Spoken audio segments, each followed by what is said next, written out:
Hello friends, good morning, Radhe Radhe. Tara Rani की कथा ये आगे वाली कहानी है जहाँ तक हमारी ख़त्म हुई थी। कुछ दिनों के बाद रुक्को की सास माँ बीमार हो गई। उनको जगह रुक्को वहाँ काम करने लगी। तारामती ने उसे देखा और पुराने जन्म के पुण्य के कारण पहचान लिया और उससे कहा कि तुम मेरे साथ बैठ जाओ।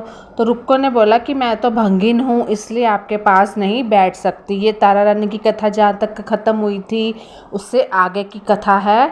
तो जब उनकी सास बीमार हो जाती है तो रुक्को को तारामती के घर जाके काम करना पड़ता है। तब तारामती ने उसे बताया कि तुम पूर्व जन्म में मेरी ही बहन थी। तुमने एकादशी के व्रत के दिन मछली खा ली थी और मैंने तुम्हें दंड देते हुए छिपकली बना दिया था। जब वो ऐसा बोलते हैं, अब आगे फिर तारामती कहती है, अब तुम्हें दोबारा मनुष्य जन्म मिला है तो इस जन्म में माँ वैष्णो की पूजा करके पुण्य कमा लो। माँ की पूजा से तुम्हारी सारी इच्छाएं भी पूरी होगी। ये जब हम स्टोरी शेयर करते हैं तो आप फर्स्ट स्टोरी पढ़ोगे तभी आपको ये स्टोरी समझ आएगी। तारामती की इस बात को सुनने के बाद रुक्को माँ वैष्णो से एक और बेटे के लिए प्रार्थना करती है और कहती है कि अगर उसकी मनोकामना पूरी हुई तो वह अपने घर में माँ वैष्णो देवी की पूजन और जागरण कराएगी। माँ वैष्णो देवी उसकी प्रार्थना सुन लेती है और उसके बेटा होता है। पुत्र की प्राप्ति के बाद रुक्को उसकी देखभाल और लाड दुलार में माँ वैष्णो की पूजा करना भूल जाती है। मतलब होता है ना कि वो रोज़ की दिनचर्या में हम ईश्वर को भूल जाते हैं। ऐसा होते होते 5 साल बीत गए और फिर एक दिन उस बच्चे को चेचक यानी माता निकल आती है। बच्चे की ऐसी स्थिति देखकर रुक्को परेशान हो जाती है कि अब बच्चा बीमार हो जाए तो परेशानी तो होती है, क्योंकि उसके बाद जब होता है कि अपने पिछले जन्म की बहन तारामती के घर जाकर उन्हें उस समस्या के बारे में रुक्को बताती है कि ऐसे मेरा बच्चा बीमार हो गया। तब तारामती ने पूछा कि तुमने माँ वैष्णो देवी की पूजा अर्चना में कोई गलती तो नहीं की। फिर रुक्को को याद आता है कि उसने माँ वैष्णो देवी का जागरण का प्रण लिया था करने का। तो ये बात याद आते ही रुक्को को काफ़ी पछतावा हुआ और मन में माँ से कहा कि बच्चे के ठीक होते ही वह जागरण कराएगी। अगले ही दिन उसका बेटा पूरी तरह ठीक हो जाता है, क्योंकि जो सुखना हमने सुखी होती है, मन्नत मांगी होती है, वो पूरी करनी होती है। तभी रुक्को ने माता रानी के मंदिर जाकर पुजारियों को कहा कि मंगलवार के दिन घर में जागरण करवा दिया जी। रुक्को की बात सुनकर पंडित कहते कि तुम यही 5 रुपये दे दो, तुम्हारे लिए हम मंदिर में ही जागरण करा देते हैं। रुक्को कहती है कि मुझे पता है कि मैं चमारन हूँ, लेकिन आप मेरे घर आकर ही जागरण करवा दीजिए। माँ किसी तरह का भेदभाव नहीं करती है, तो आपको भी नहीं करना चाहिए। इस पर पंडितों ने विचार विमर्श करके कहा कि अगर रानी आपके जागरण में आती है, यानी कि तारामती अगर तुम्हारे जागरण में आती है ना, तो हम तुम्हारे घर आकर जागरण करने के लिए तैयार है। पंडितों की बातें सुनकर रुक्को अपनी बहन रानी तारामती के पास जाती है और तारामती को सारी बात बताती है। रुक्को की बातें सुनकर तारामती जागरण में आने के लिए तैयार हो जाती है कि मैं तुम्हारे जागरण में आऊँगी। इस बात को बताने के लिए रुक्को जब पंडित जी के पास जाती है तो उनके बीच की बातों को सेन नामक नाई सुन लेता है। फिर वह राजा हरिश्चंद्र को जाकर सारी बातें बता देता है।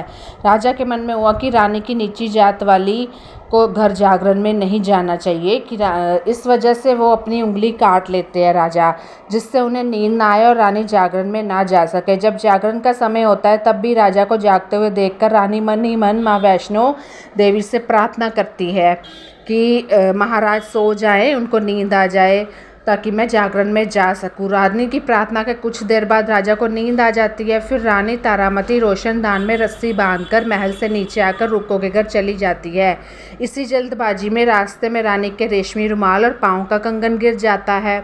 इधर कुछ वक्त बाद राजा हरिश्चंद्र की नींद टूट जाती है। नींद खुलने पर रानी को अपने पास ना देखकर राजा उसकी तलाश में निकल जाते हैं।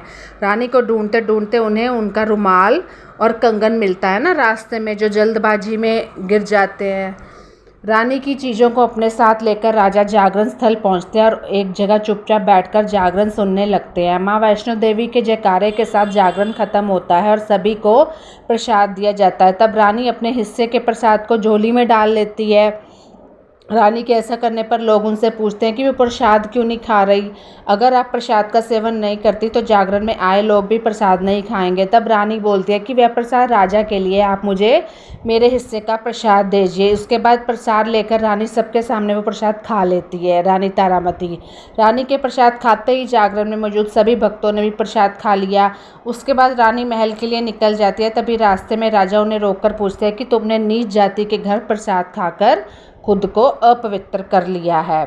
तुमने मेरे लिए भी प्रसाद रखा है, अब तुम उससे मुझे भी अपवित्र करना चाहती हो। अब मैं तुम्हें अपने महल नहीं लेकर जा सकता। यह बोलते हुए जब राजा रानी की झोली को देखता है तब उन्हें प्रसाद की जगह गुलाब, चंपा जैसे नेक फूल और कच्चा चावल, सुपारियां नजर दिखती हैं। बोलो जय माता दी। इस चमत्कार को देखकर राजा हैरान हो जाते हैं। फिर राजा चुपचाप रानी को अपने साथ लेकर महल पहुंचते हैं। वहां रानी बिना माचिस के ही माता रानी के सामने दीप जलाकर राजा हरिश्चंद्र को हैरान कर देती है। फिर रानी बोलती है कि माता के दर्शन के लिए बहुत बड़ा त्याग करना पड़ता है। इसके लिए आपको अपने बेटे रोहिताशव की बलि देनी होगी, तभी माँ दुर्गा आपको साक्षात दर्शन देगी।